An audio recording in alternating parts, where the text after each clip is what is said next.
I'm back again this week to teach you just a little bit about acids and bases. I will keep this short for you. We're just going to hit the high points and move on. Alright, so we've spent the last 2 weeks talking about solutions. And solutions, well, they come in a lot of different forms. And acids and bases happen to be two specific types of solutions. Well, when acids and bases react with each other, they actually neutralize.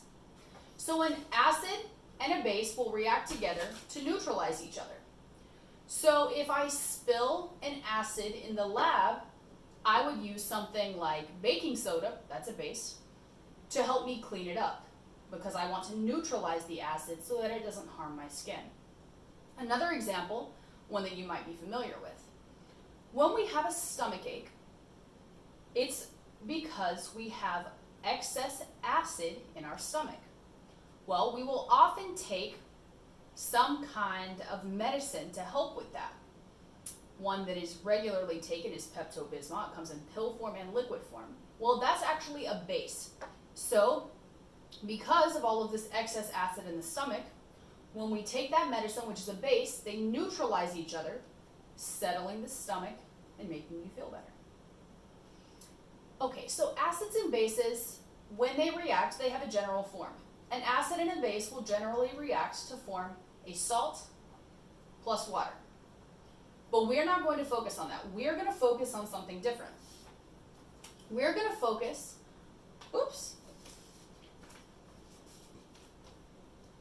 on the fact that an acid plus a base will yield a conjugate acid plus a conjugate base. So an acid always has a partner, and its partner is the conjugate base. So acid becomes conjugate base. And the base has a partner, and that's the conjugate acid. So the base will become the conjugate acid. But how do we actually figure this out in a chemical equation? Okay, some of them are quite easy, and others we have to think a little bit more, but I'm going to show you. Okay, so you'll notice that I've drawn pink lines under HClO4 and ClO4 minus, and I've drawn a blue mark under H2O and H3O+. What I'm doing is I'm underlining the two that look similar. So on the left side of the equation, I have HClO4, and on the right side, I have ClO4 minus. Those look very similar, which means they are most likely going to be pairs. So one will be either the acid or base, and the other will be the conjugate acid or conjugate base, depending on what we decide for the acid or base. The acid or base is going to be on the left side of the arrow, the left side of the equation, and the conjugate acid and conjugate base will be on the right side of the equation. So how do we figure this out? Well, if you think back to the definition of an acid and of a base, we know that an acid donates a proton. And when I say proton, I mean a hydrogen atom, a hydrogen ion. A base will then accept that hydrogen ion. So we need to figure out which one of these has donated a proton or a hydrogen ion and which has accepted it. Well, if we look what happens from HClO4 to ClO4 minus, we see that this is now missing a hydrogen. That means that this HClO4 donated its hydrogen, and now it does not have one. So, HClO4 has to be our acid. ClO4 minus must be our conjugate base. Okay, now let's look at the other one. Yes, you could figure this out by process of elimination, but I'm also going to show you. So H2O turns into H3O+. Well, here we only have 2 hydrogens. Here we have 3. So this water has accepted a hydrogen and became H3O+, making it the base, and H3O+, the conjugate acid. So HClO4 donated its hydrogen to H2O, and H2O became H3O+, and HClO4 became ClO4 minus. Okay, let's look at a second one. All right, here we see this squiggly line and this squiggly line, CaOH2 and H2O. Now this might not be obvious, but I'm going to explain it. Water can actually be written as H plus and OH minus. So we have an OH both times. So these two are similar. They are pairs. They are partners. H3PO4 looks similar to Ca3PO4-2. So they must be partners. Now, this one is a lot easier than the first one.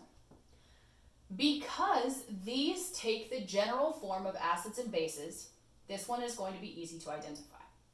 Well, bases generally have an OH, and acids normally start with a hydrogen. So in this case, it should be pretty obvious that H3PO4 is our acid.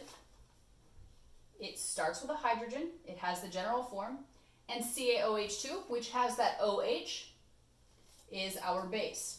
So in this case, we didn't have to figure out which one donated a proton and which one accepted it. We just had to look at the general form, and it became quite clear. Okay? Well, if we know that the partner for H3PO4 is Ca3PO4-2, if this is the acid, well, this one has to be the conjugate base. And if CaOH2 is the base, H2O has to be our conjugate acid. Now, if you want to take a moment and pause this video, you can, so that you can actually try this final one. So if you want to pause it, try it yourself and then see the answer, that's okay. If not, just keep watching.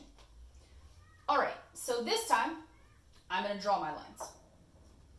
Now, I see an F minus, a fluoride ion, on the left side. And over here, I see what appears to be its partner, which is HF. So F minus, HF. Okay? I see H2O, and I see OH minus. They look pretty similar.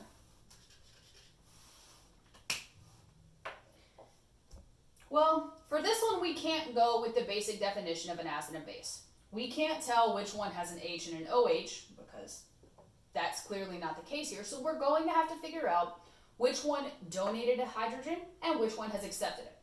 Well, if we go from F minus to HF, we see that this has gained a hydrogen ion. That means F minus is our base, and HF is the conjugate acid.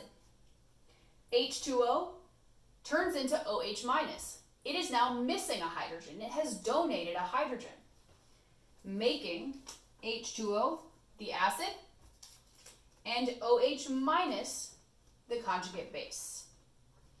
I hope you found this helpful. I hope you're doing well, that you're staying safe and staying healthy, and I'll see y'all next time.